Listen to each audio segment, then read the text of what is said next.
because we didn't build it to open and close. Wait, you need the book to open and close? Yeah. There's no limit to good ideas, but there is a limit to how many of those good ideas that you can actually implement.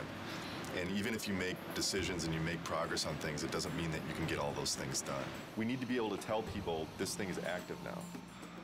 Can we remove it for E3? Are you serious? No, I'm not. I mean, there's a lot of other shit here to get done besides getting a book to have in an active states. Let's say we don't do the open and close for E3. It would just have a glow effect and a light that comes with it, and that's it. Do we just put a sparkle on it then? Absolutely have any compromise for the schedule right now. I have to trust production, and I have to trust the fact that they're telling me that we can't get things done. So I feel like there's little things that have been compromised.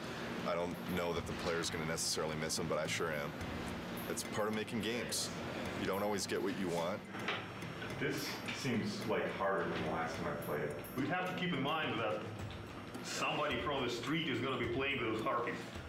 And I don't know, the way it looks right now, on 3 tries, people will throw down the controller. The stuff we just went through, pretty rough. It's a little frustrating from the respect that it's been kind of at this state for a long time now. Kind of wondering when it's going to get fixed. The struggle or the challenge. If it gets fixed this week, we're screwed. This is sprint week, meaning we're making a big push this week to get a lot of work done and make some headway going into E3. As far as crunch goes, we're not going to call it crunch anymore. We're going to call it a sprint, and then everything will be fine. So as long as we do that. Change the name, it'll all be fine. Tonight's the first night of crunch. Yeah. Yeah, so... We don't like the euphemism yeah, sprint. Fuck. I hate crunch. It sucks.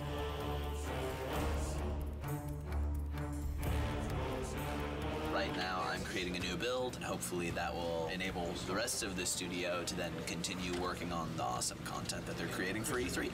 They're definitely waiting on me. Definitely. As far as my end, I feel I'm okay, but then at the same time, I kind of feel like I'm waiting on technology a little bit to kind of come online. We just have a ton of bugs to fix. We're getting new technology right now, and the lighting's kind of broken, fog's kind of broken, so we're just trying to kind of survive, fix all our bugs, and get all of our tech in place so we can get this thing done. You're sprinting now. Yeah.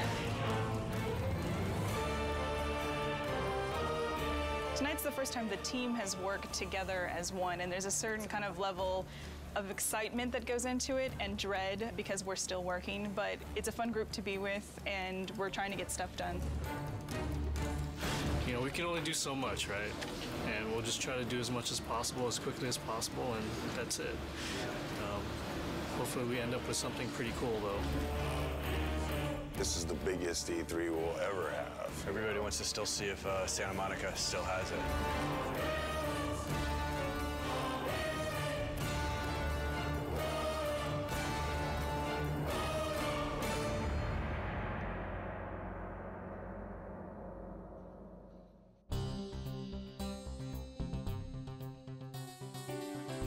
Last 2 weeks have been very, very intense. I actually got here this morning a half hour before the shrine actually opened to deliver live code for what we're playing this morning. I didn't have that code until yesterday afternoon. The Sony press conference is their big moment, you know, 2 hours to like show all the new stuff they have.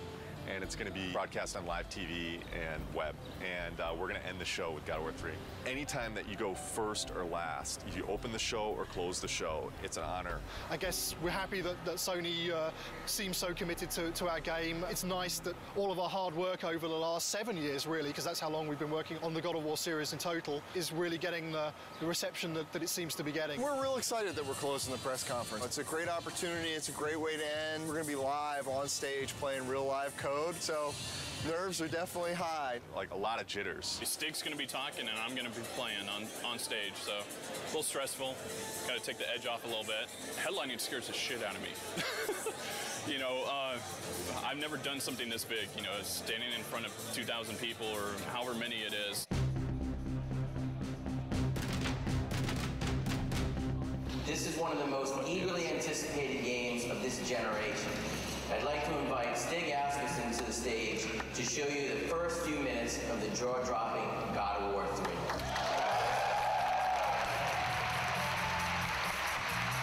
We Sony Santa Monica Studios are excited to be able to present this live demo of God of War 3. God of War 3 is the final chapter in our fantasy trilogy, based on the dark side of Greek mythology. Now our design director, Todd Pappy, will take point on the controls, and we'll get into our demo.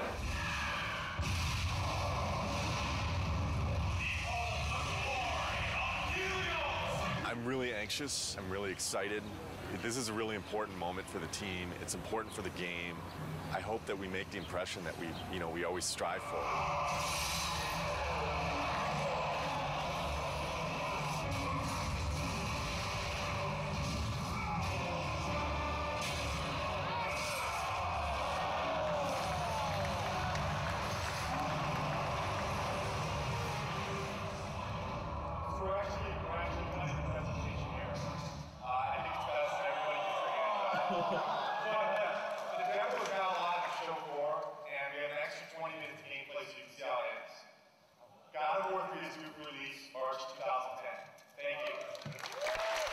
One line. Amazing, fucking awesome. People really seem to dig it. This went well. I don't see how it could have gone any better. Well, I'm kind of glad that E3 is back. It's pretty exciting. It's been a couple of years since there was a really decent-sized E3. It's always exciting to have your game here. This is what we work for. E3 is like Christmas. We've got 12 kiosks set up with God of War. We had a great time last night setting it up. It was actually, we got there, the Sony booth was relatively quiet. All the games were up and running, but there weren't a lot of people playing anything. We started loading in the God of War, and people started lining up behind me to play it. I had somebody tell me today, one of the producers of another product told me when we got in there and loaded our code, all work stopped at the Sony booth so they could come play our product. Hugely flattering, big kudos to the team. Got chills just having that whole experience. It was awesome. It was excellent. It was, disgusting and exciting all at the same time. I waited an hour to play that game. When you finally get to decapitate Halo's head, that was like amazing. Didn't expect to see that. It's pretty brutal. I mean, way more brutal than like the first two. Every new game, they bump it up a little bit, so it's definitely good stuff. I waited in line 2 hours to play. What can I say? It's God of War with unforgiving amounts of violence, great gameplay, kind of thing that, just spend all day playing, not call your girlfriend, whatever, who cares, right? I'm super pumped to see it. Makes me so jazzed. So this is Christmas. This is Christmas. But it lasts 3 days. We can't believe it's back, It's like awesome. Really good. I'm so fucking happy that E3's back. I mean, it means so much for the industry. Seeing people's faces when they play, we just ship it out to the store, so the team really doesn't see, people's reactions and just even the oohs and the ahs at the press event. It makes it all worth it. Just seeing like the people's faces. I mean, that's why I make the thing. I want to take people to that next level. I think this is what excites the team the most when they get to see people's reactions. We work our asses off before this to just get the demo to be as polished as possible, and we're trying to represent almost a finished product when we're not done with the game yet. So by the end of this, we're so drained, put so much energy into it, that all this energy coming from the outside just builds us back up and gives us that ability to finish the game.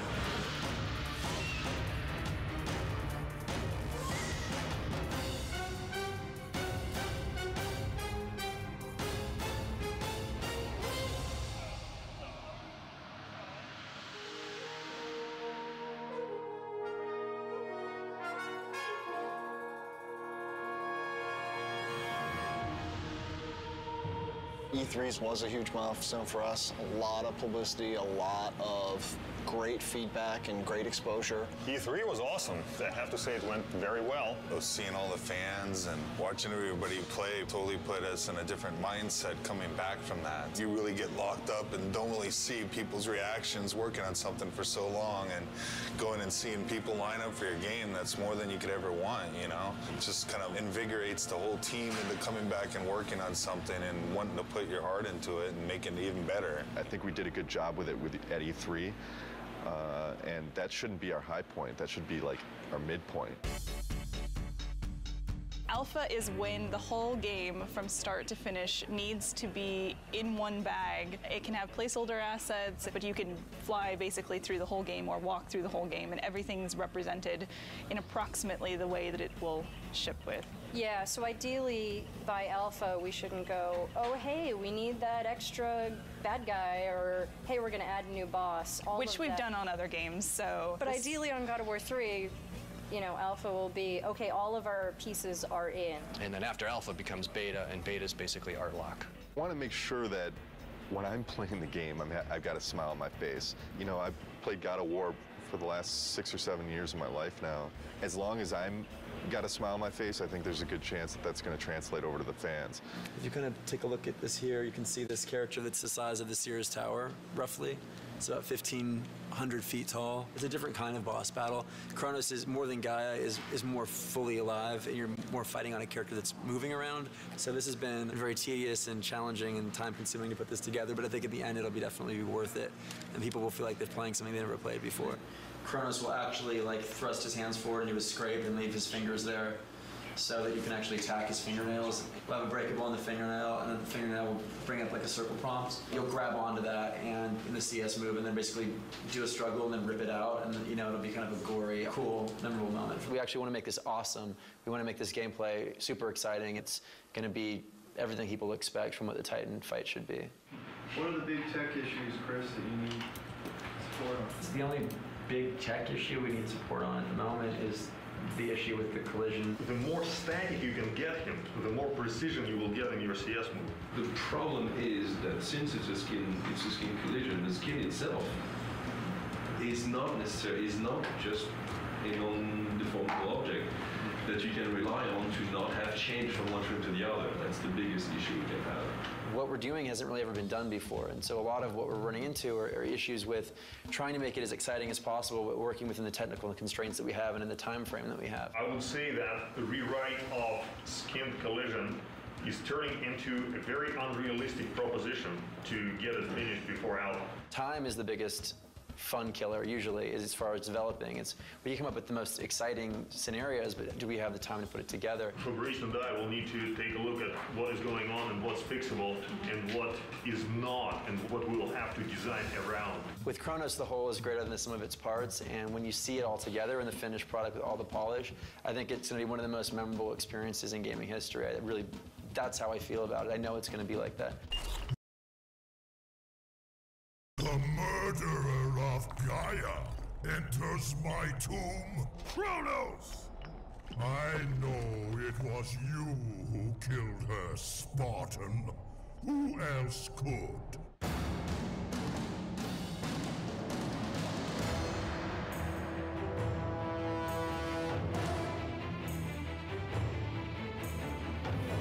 About a month back, maybe 6 weeks back after Alpha, we were looking at the end of the game and we felt like there was a lot of fighting and it didn't really tie into the story. We had a couple brainstorming meetings and we came up with this idea that it would be really cool to go inside Criação head.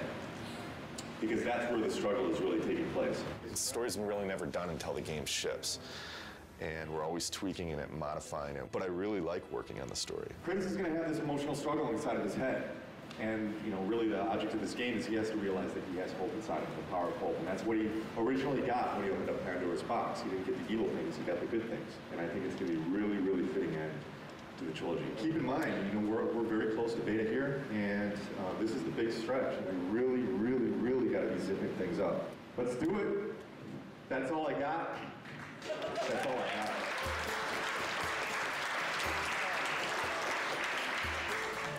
This is the third Halloween. I think for many it's probably a big relief. We're less than 3 months away from being done. It's been 2+ years. It's been an incredible journey. We've overcome so many pitfalls along the way with change of personnel, project redesigns. Despite all that, we've managed to continue to elevate and continue to push ourselves and continue to make the best products we as a team can do. And I think God of War 3 is living up to that.